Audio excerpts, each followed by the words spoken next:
샬롬 로중 읽어주는 제입니다. 오늘은 7월 26일 수요일 로중입니다.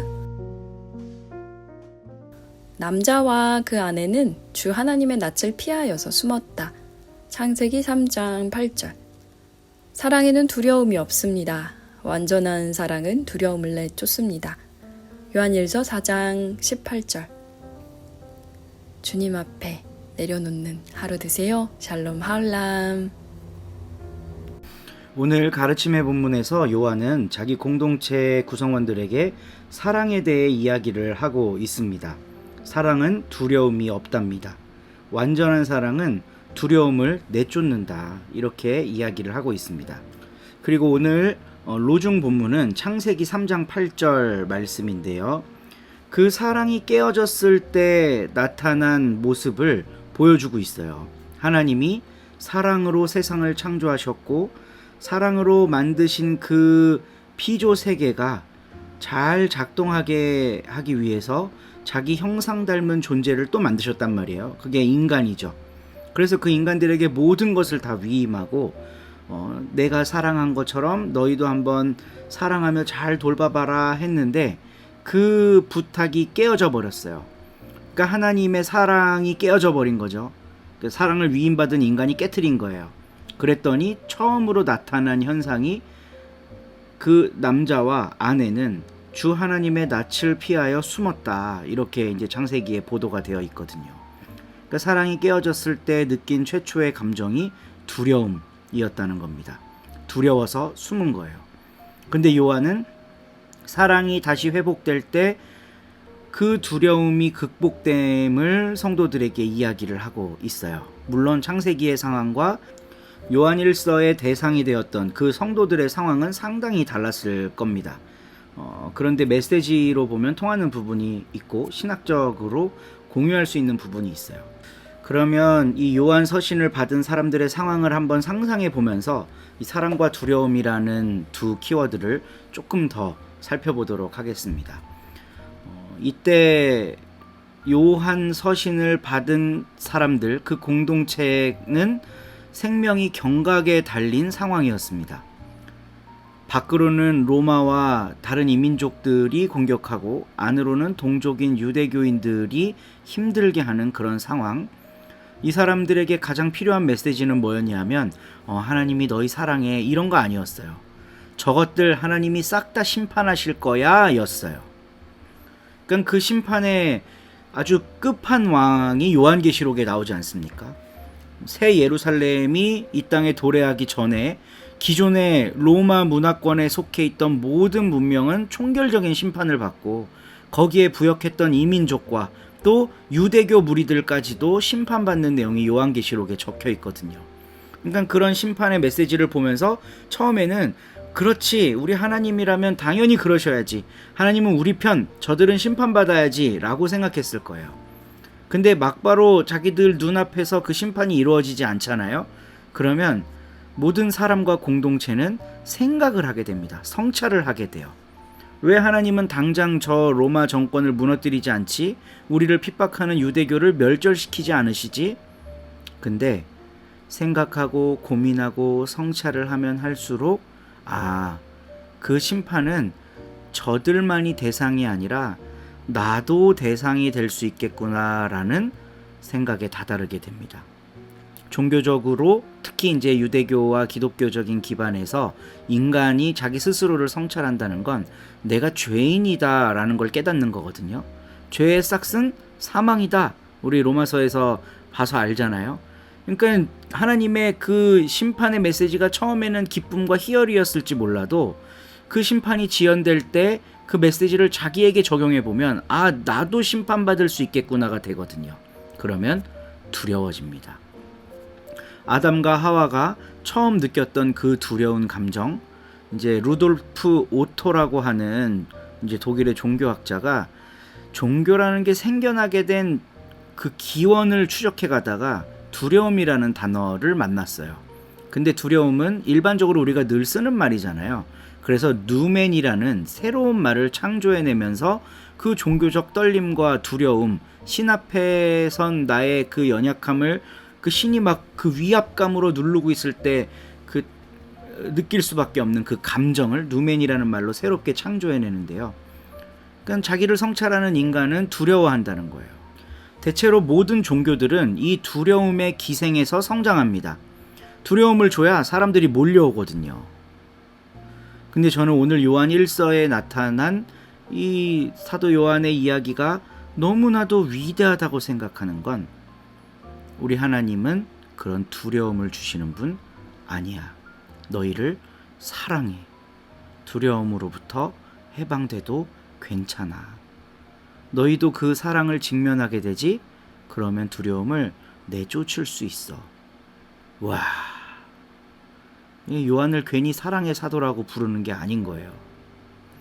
두려움으로 종교 장사 해먹고 사는 수많은 종교 지도자들, 특히 교회를 이끌어가는 사람들, 요한의 입장에서 봤을 때 그거 다 사기입니다. 절대로 그렇게 해서는 안 되는 교회 공동체인 거예요. 죽음에 대한 공포, 심판에 대한 공포, 이걸로 사람들을 규합하고 새를 키워나가는 거, 이 요한한테는 어림도 없는 일입니다. 요한은 사랑을 말했고, 너희는 심판의 대상이 아니야. 그거 두려워하지 마. 따스하게 자기 공동체를 향해 사랑의 메시지를 전한 그 요한의 음성이 오늘을 사는 우리들에게도 들리게 되기를 바라봅니다. 좋은 하루 되세요. 21장. 우리는 그들한테서 떨어져 나와 뱃길에 올라 직행하여 코스로 갔다. 다음 날 로도스에 닿았고 거기로부터 파타라로 갔다. 그리고 페니키아로 건너가는 배를 만나서 그 배를 타고 떠났다. 키프로스가 보이는 데에 이르렀어 우리는 그 섬을 왼쪽에 두고서 시리아로 향해 항해하여 티레에 다다랐다. 그곳에다 그 배는 짐을 내려야 했기 때문이다. 우리는 제자들을 찾아내어 그곳에 7일을 머물렀다. 그들은 성령님을 힘입어 바울에게 말하기를 예루살렘에 발을 들여놓지 말라고 했다. 머물 날들이 다 지났을 때 우리는 다시 떠나서 가던 길을 계속하게 되었다. 그때 그들은 모두 아내들과 아이들과 함께 우리를 도시 바깥까지 바래다 주었다. 우리는 해변에서 무릎을 꿇고 기도했다. 서로 작별 인사를 나누고 우리는 배에 올라탔고 그 사람들은 자기네 집으로 돌아갔다. 우리는 티레를 떠나 항해를 마치고 프롤레마이스에 다다랐다. 거기서 우리는 형제 자매들에게 인사를 하고 하루를 그들 곁에서 머물렀다. 그 다음날 우리는 떠나 카이사레아로 갔다. 그리고 복음 전도사 필립의 집에 들어갔다. 필립은 7명 가운데 한 사람이었다. 우리는 그와 함께 머물렀다. 이 사람에게 처녀딸이 넷 있었는데 이들은 예언을 하는 사람들이었다. 거기에 더 여러 날 머물고 있는 동안에 어떤 사람이 유대야에서 내려왔다. 예언자이고 이름은 하가버였다. 그가 우리한테로 와서 바울의 허리띠를 집어들고 자기 두 발과 두 손을 묶어서 말했다. 이것은 성령님이 하시는 말씀입니다. 이 허리띠 임자를 예루살렘에서 이렇게 묶을 겁니다. 유대야 사람들이 말입니다. 그리고 다른 민족들 손에 넘겨줄 겁니다. 이런 말을 들었을 때 우리 자신들은 물론 그 자리에 있던 사람들도 바울에게 거듭 권하기를 예루살렘으로 올라가지 말라고 했다. 그때에 바울이 대답했다. 왜 이러십니까? 왜 울면서 내 마음을 이토록 찢어놓습니까? 나는 주 예수님의 이름을 위하여 예루살렘에서 투옥되는 것뿐만 아니라 죽을 준비도 되어 있습니다. 바울이 설득되지 않았으므로 우리는 주님의 뜻이 이루어지기 바랍니다 라는 말만 하고 입을 다물었다. 이런 날들을 보낸 뒤에 우리는 채비를 갖추어 예루살렘으로 올라갔다. 카이사레아 출신 제자들 가운데서도 몇 명이 우리와 함께 갔다. 그들이 우리를 므나손의 집으로 데려가서 거기서 우리가 손님으로 묵도록 했다. 므나손은 키프로스 사람으로 아주 오래된 제자였다. 우리가 예루살렘에 도착했을 때 형제자매들이 우리를 맞아 반갑게 맞아주었다. 다음날 바울은 우리와 함께 야고보한테로 찾아갔다. 장로들도 모두 거기에 있었다. 바울이 그들에게 인사를 했다. 그러고는 자기의 섬김을 통하여 하나님이 다른 민족들 가운데서 행하신 일들을 하나하나 자세히 이야기해주고 있었다. 그들은 듣고서 하나님께 영광을 돌렸다. 그리고 바울에게 말했다. 보아서 아시다시피 형제님, 유대아 사람들 가운데 이미 믿고 있는 사람들이 수만 명이나 됩니다. 그들은 모두 율법의 열심인 사람들입니다. 그런데 그들이 형제님에 대해서 들은 말은 이렇습니다. 형제님이 다른 민족들 사이에 흩어져 사는 모든 유대아 사람들에게 모세를 버리라고 가르친다는 겁니다. 자녀들에게 할례를 주지 말고 관습대로 살지도 말라고 하면서요.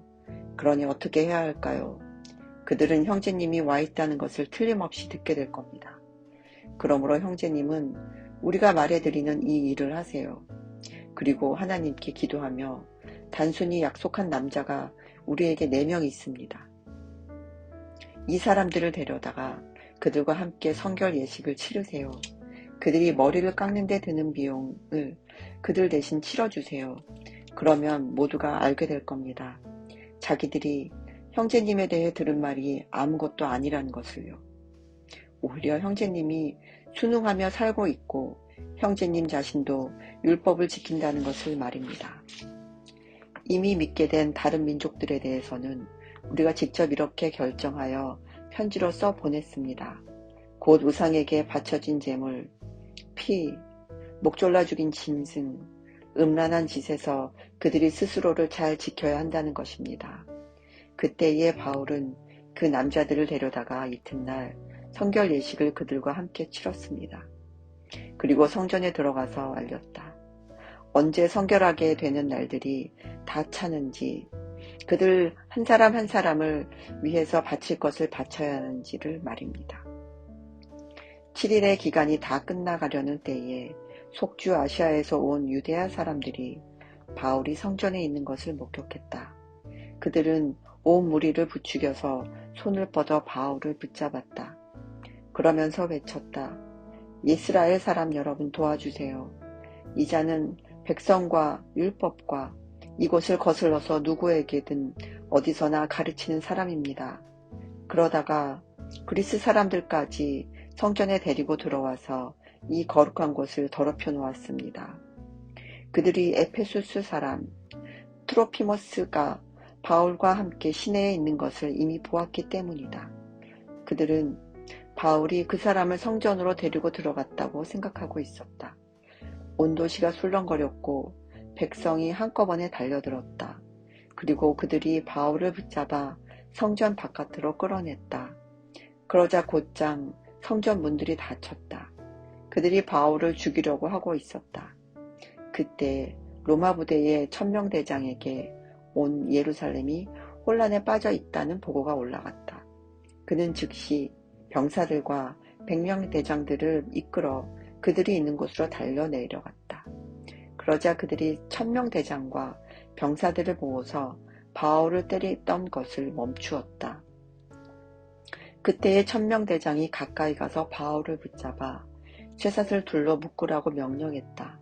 그리고 그가 누구인지 무슨 일을 했는지 조사했다.